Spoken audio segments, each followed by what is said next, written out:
Nah teman-teman, bertemu lagi nih dengan saya. Nah kali ini saya akan menjelaskan tentang layanan bimbingan dan konseling.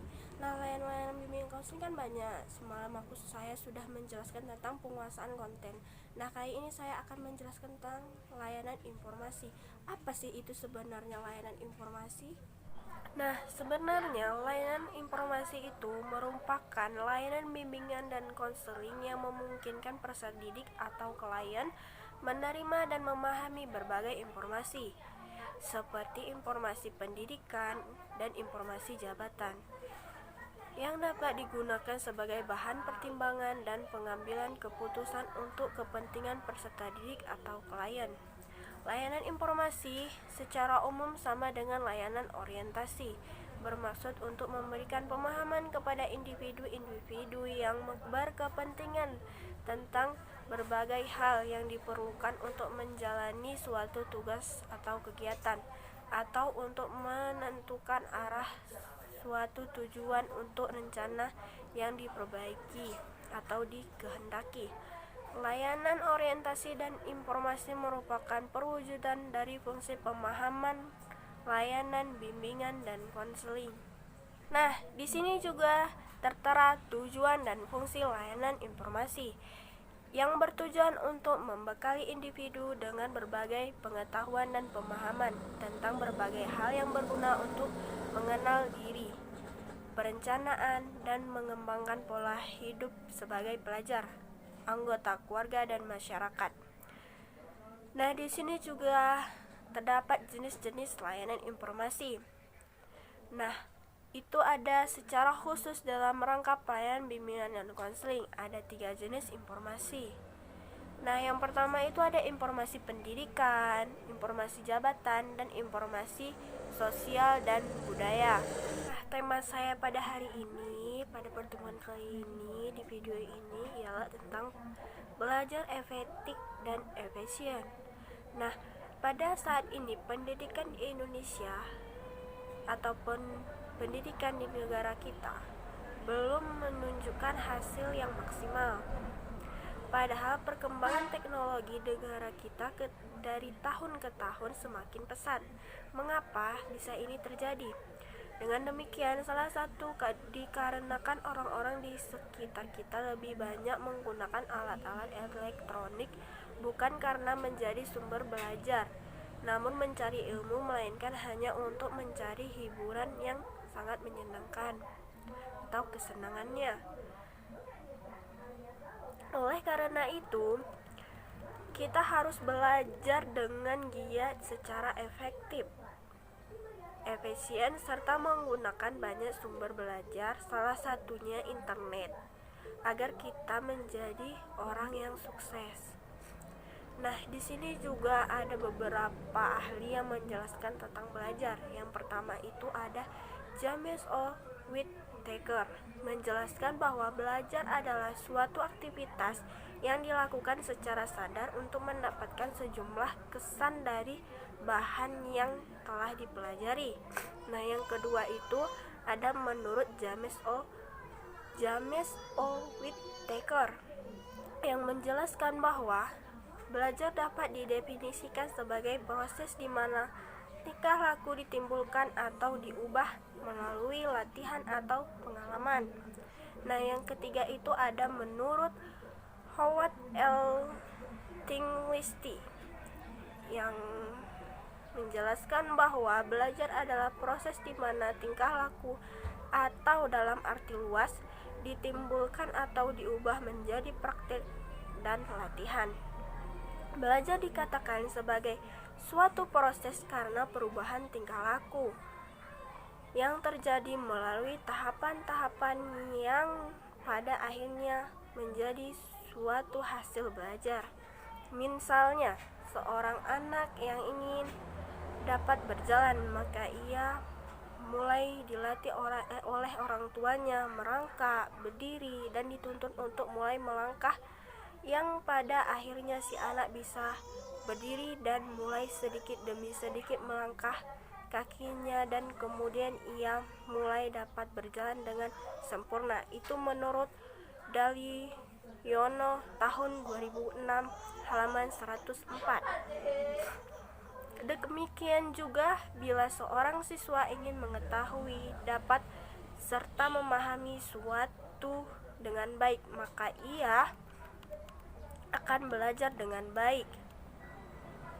Maka ia harus memulai proses yang disebut proses belajar. Proses belajar akan dihasilkan perubahan-perubahan yang bersifat intensional atau disengaja, positif, aktif, efisien, efektif, dan fungsional. Nah, dari yang saya jelaskan barusan, rupanya ada tujuan, efektivitas, dan efisien. Nah, tujuan dari belajar efektif ini adalah untuk mencapai hasil belajar yang memuaskan. Jika siswa belajar tidak teratur, tidak tuntas, tidak terus-menerus, dan tidak sungguh-sungguh, baik di sekolah maupun di rumah mereka, bisa menyebabkan tidak mencapainya sasaran belajar yang diharapkan dan bahkan sebaliknya.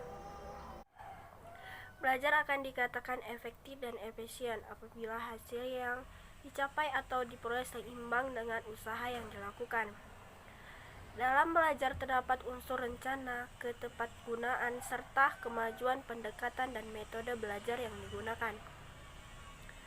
Berikut ini ada 3 hal gaya belajar yang dikemukakan oleh Robbie De Peter. Nah, yang pertama itu ada belajar visual. Yang maksudnya adalah orang yang memiliki gaya belajar ini mempunyai ketajaman daya melihat. Dengan indera mata lebih memudahkan belajar. Ia lebih nyaman belajar dengan warna-warni, garis, dan bentuk. Nah, yang kedua itu ada gaya belajar auditorial. Orang yang memiliki gaya belajar ini lebih mudah belajar dengan mendengarkan. Nah, yang ketiga ada belajar kinestetik. Yang dimaksud adalah orang yang memiliki gaya belajar ini lebih gampang belajar dengan memfasilitasikan gerak dan perasaan. Ia belajar dengan melakukan menunjukkan tulisan saat membaca, menanggapi, diikuti gerakan fisik, menyentuh teman, dan mengingat sambil berjalan. Nah, di sini juga terdapat faktor-faktor yang mempengaruhi hasil belajar. Di sini terdapat ada 6 faktor, yang itu yang pertama adalah fisik atau jasmaniah, ataupun tentang keadaan fisik kita. Nah, yang kedua itu ada fisikis atau kejiwaan yang tergantung dengan kementalan kita. Yang ketiga itu ada kemampuan atau niat. Nah, yang keempat itu ada kecerdasan atau IQ. Yang kelima adalah minat kita, dan yang keenam adalah motivasi kita.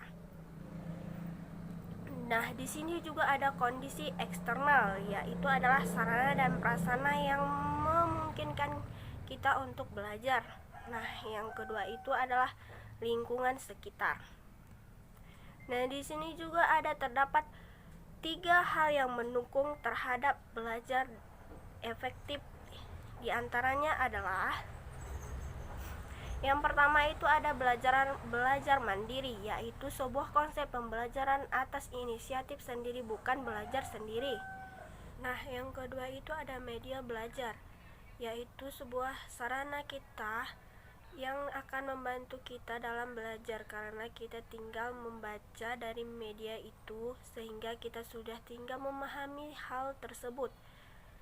Ini juga butuh kita cari sesuai dengan yang akan kita cari atau kita butuhkan.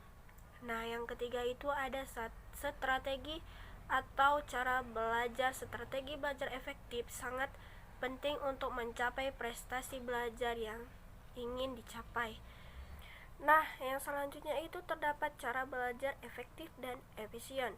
Nah, yang pertama itu siapkan buku-buku materi pelajaran yang akan dipelajari dan kumpulkan dengan rapi di atas meja belajar. Nah, yang kedua itu mulailah belajar buku paket atau buku catatan untuk jam pertama dan seterusnya. Nah, yang ketiga itu jangan terlalu lama membaca buku pelajaran, upayakan sekitar 20 menit agar tidak terlalu bosan. Nah, yang keempat, memahami setiap anemia materi yang dipelajari. Nah, yang kelima, catat hal-hal penting dalam buku Anda. Jika belum mengerti, maka tanyakan pada guru atau teman yang mengerti. Yang keenam itu ada untuk pelajaran non-eksekta atau yang tidak menggunakan rumus-rumus. Cobalah sambil berbicara sendiri layaknya seorang guru ketika berdiri di depan kelas. Hal itu untuk menguji berapa persen Anda menguasai pelajaran yang Anda baru pelajari. Nah, yang ketujuh itu untuk pelajaran eksekta menggunakan rumus-rumus, upayakan Anda tulis rumus-rumus tersebut pada folio, karton, manila, atau yang lain-lain. Tempelkan atau gantungkan pada tempat-tempat belajarmu atau di kamarmu agar sering terlihat dan mudah untuk mengingatnya. Nah, yang kedelapan itu adalah kerjakanlah latihan-latihan soal sebanyak-banyaknya dan catat temuan-temuan soal yang belum dimengerti untuk ditanyakan kepada teman atau guru di sekolah. Yang kesembilan itu adalah seringlah mendiskusikan atau menanyakan soal-soal atau materi pelajaranmu, baik dengan teman maupun bapak atau guru. Nah, yang kesembilan itu adalah seringlah mendiskusikan atau menanyakan soal-soal atau materi pelajaranmu baik dengan teman maupun bapak guru atau ibu guru. Nah, yang ke-10 itu adalah upayakan kelompok belajar kecil yang solid atau mau bekerja sama. Nah, kesimpulan yang dapat diambil dari materi yang saya jelaskan, janganlah bermalas-malasan belajar walaupun di masa pandemik. Kita juga harus memiliki keinginan atau niat yang kuat untuk belajar. Pandemik bukan halangan untuk kita berprestasi. Nah, jangan lupa like, komen, dan subscribe. Dadah!